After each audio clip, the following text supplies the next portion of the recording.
এই 12টি মাসের মধ্যে 4টা মাস বেশি সম্মানী। এই 4টা মাস কোন কোন 4টা মাস? একটা হলো জিলকায়দা, জিলহজ আর মুহররম, আরেকটা হইল রজব মাস। এই 4টা মাস এটাকে আশহুরে হারাম বলে, হারাম মাস বলে। অর্থাৎ এই 4 মাসে, এই 4টি মাসে আরবের লোকেরা যুদ্ধ বিগ্রহ, মারামারি, হানাহানি তারা বন্ধ করে দিত। সম্মানী মাস, এর মধ্যে একটা মাস মুহররমুল হারাম। এই মাসের 10 তারিখকে আরবিতে আশারা বলে, এটাকেই আমরা আশুরা বলি, হাদিসের ভাষায় ইয়াউমু আশুরা। বছরের প্রতিটি দিন, প্রত্যেকটা দিনের ভিতরে লুকিয়ে ইবাদত করা, আত্মশুদ্ধি করা। প্রত্যেকটা দিন অনেক দামি, প্রত্যেকটা রাত্রি অনেক দামি, কিন্তু এর মধ্যে বিশেষ কিছু দিন, বিশেষ কিছু রাত্রি, স্পেশাল কিছু মাস যেগুলো অন্যের তুলনায় মর্যাদার দিক থেকে অনেক বেশি। অন্য দিনের তুলনায় কিছু কিছু দিন, অন্য মাসের তুলনায় একটা মাস, অন্য রাত্রের তুলনায় কয়েকটা রাত্রির মর্যাদা, গুরুত্ব অনেক গুণ বেশি। এর মধ্যে আশুরা, ইয়াউমুল আশুরা, আশুরার দিন। কোরআন হাদিসের আলোকে আমরা আশুরার আলোচনা শুনব।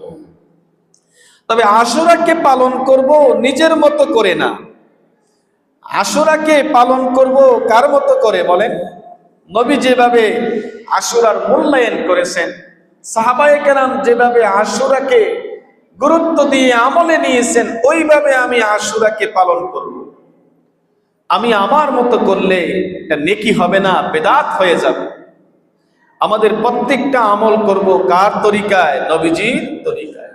হাম সুরত হাম সিরতে মুস্তাফা, হাম সুরত হাম সিরতে মুস্তাফা, দর তমামি হালে উকুন ইত্তেবা, ইত্তেবায়ে সুন্নতে খায়রুল বাশার, গিরে লাজিম তাবিয়াবি আইবেসার।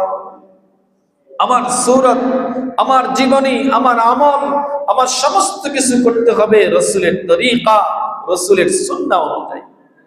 আশুরাকে মূল্যায়ন করব আমার মতো করে নয়, সাহাবায়ে কেরাম নবীজি যেভাবে মূল্যায়ন করেছেন। এবার হাদিসের বর্ণনা, আন আবি হুরায়রা রাদিয়াল্লাহু তাআলা আনহু قال قال رسول الله صلى الله عليه وسلم أفضل الصيام بعد رمضان شهر الله المحرم وأفضل الصلاة بعد المكتوبة بعد الفريضة صلاة الليل। আল্লাহর নবী বলেন, আবু হুরায়রা রাদিয়াল্লাহু তাআলা আনহু হাদিস বর্ণনা করেন, নবীজি বলেন, শোনো, রমজানের পর আল্লাহর কাছে সবচেয়ে দামি রোজা হলো মুহররম মাসের রোজা। আল্লাহর নবী বলেন, ফরজ নামাজের পরে সবচেয়ে দামি নামাজ হইল রাতের নামাজ। আর রমজানের ফরজ রোজার পরে সবচেয়ে দামি রোজা হইল মুহররমুল হারাম, আশুরার রোজা পালন করা। আল্লাহর নবী কেন বললেন এই মাস মুহররম মাস নাকি আল্লাহর মাস? শাহরুল্লাহ, আল্লাহর মাস বলে আল্লাহর রাসূল বললেন। এই মাস স্পেশাল ভাবে আল্লাহর দিকে নিসবত করে নবী বলেন, এই মাস হইল আল্লাহর মাস। সবগুলোই আল্লাহর মাস, কিন্তু বিশেষ কিছু কারণে আল্লাহর রাসূল বলেন এই মাসটার দিকে আল্লাহর নিসবত, আল্লাহর মাস, গুরুত্ব বোঝানোর জন্য আল্লাহর মাস বলা হইল। আল্লাহর নবী বললেন, রমজানের পরে আশুরার রোজা সবচেয়ে দামি রোজা। আফজালুস সিয়াম, আফজালুস সিয়াম, সবচেয়ে দামি রোজা হইল রমজানের পরে আশুরার রোজা। আবার নবী বলেন, ফরজ নামাজের পরে সবচেয়ে দামি নামাজ হইল রাত্রির নামাজ। রাত্রির নামাজ বলতে তাহাজ্জুদের নামাজ, এশার নামাজ।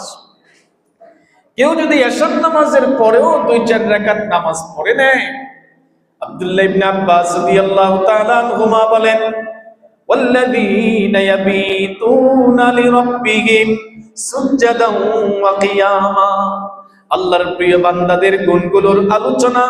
একটা গুণ হইল আল্লাহর প্রিয় বান্দারা রাত্রি জাগরণ করেন।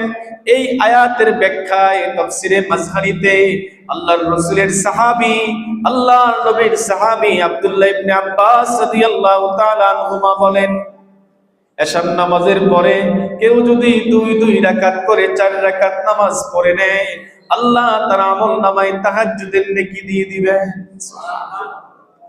তাহাজ্জুদের নেকি সে পাবে, কিন্তু ঘুম থেকে জাগ্রত হয়ে তাহাজ্জুদের যে ফজিলত, সেই ফজিলত হবে না। আপনি 3 বার কুল হুয়াল্লাহ পড়লেন, কোরআন শরীফ তেলাওয়াতের নেকি আল্লাহ আমল নামায় দিবে, যেই নেকি শুরু থেকে শেষ পর্যন্ত একজন কোরআন শরীফ তেলাওয়াত করলো, খতম করলো, এই খতমের নেকি আর এই নেকি কখনো কিনা সমান না। তাহাজ্জুদের নামাজ আসলে ঘুম থেকে জাগ্রত হয়ে পড়তে হয়। ঘুম থেকে জাগ্রত হয়ে যেই নামাজ, এই নামাজকে তাহাজ্জুদের নামাজ বলেন।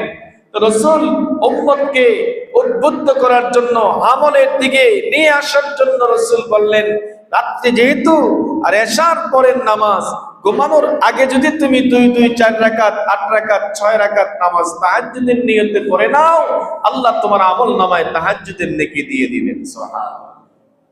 আল্লাহর কাছে ফরজ নামাজের পরে দামি নামাজ হলো রাত্রের নামাজ, আর ফরজ রোজার পরে আল্লাহর কাছে দামি রোজা হলো আশুরার রোজা।